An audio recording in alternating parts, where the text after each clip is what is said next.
Okey, ada soalan ni, orang tanya Kak Rin. Kak Rin, masa Kak Rin balik daripada umrah, ada tak berlaku perubahan dalam hidup Kak Rin? Macam kawan-kawan mula menjauh, ataupun makin berat ujian, makin dahsyat ujian, tiba-tiba rasa macam dibenci.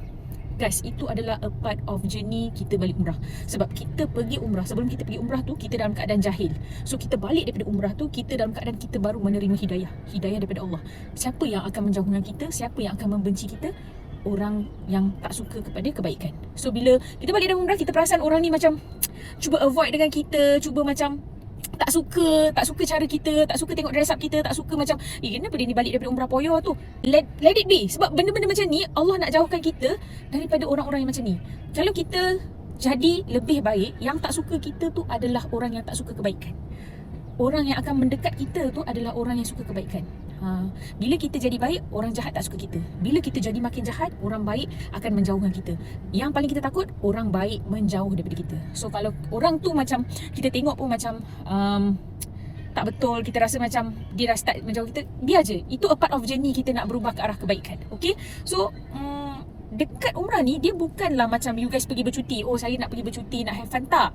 Saya nak pergi umrah dengan package Clock Tower supaya nampak gah, supaya dekat nak pergi masjid. Guys, umrah ni bukan macam apa yang awak fikirkan.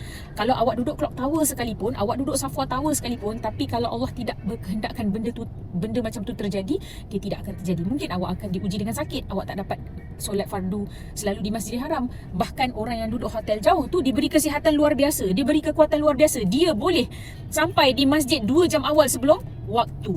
So jarak dekat ke jauh ke, it doesn't matter guys. It doesn't matter. Sebenarnya kalau kita rasa macam hati kita tergerak, saya nak package ni, pergi, ambil je. Dia bukan, oh saya nak package ni, tapi package ni murah tapi dia dekat dengan Clock Tower. Nak ambil ni lebih berbaloi kan. Package lain tu tak. Apa yang hati you tergerak? Hati you tergerak nak package yang mana tu, terus grab. Jangan memilih-milih nak compare. Tak jadi dek. Kalau awak lagi banyak awak compare, nanti keputusan yang awak dapat untuk ambil package umrah yang tu, lagi banyaklah Allah uji. So kalau awak tutup mata, awak cakap awak nak pergi umrah, awak jumpa je satu package tu, awak redha je, awak macam, awak yakin, tanpa perlu nak compare ke apa ke, awak terus bayar, insyaAllah dipermudahkan. Sebab itu apa yang Kak Rin lalui. Umrah kedua macam memilih kan, macam nak duduk Clock Tower lah pula kan. Umrah pertama tu kita memang dah tahu dah yang okay, ambil je package mana yang kita tergerak, terus bayar. Umrah kedua kita memilih, kita start compare kan. Lain. Yang Kak Rin cerita tu, luggage Kak Rin tak fly tu, main luggage tau. Allah uji apa, duduk Clock Tower tapi tak ada luggage. Sehelai sepinggang. Macam mana you survive nak pergi solat fardu kat Masjidil Haram, you ada sehelai sahaja baju.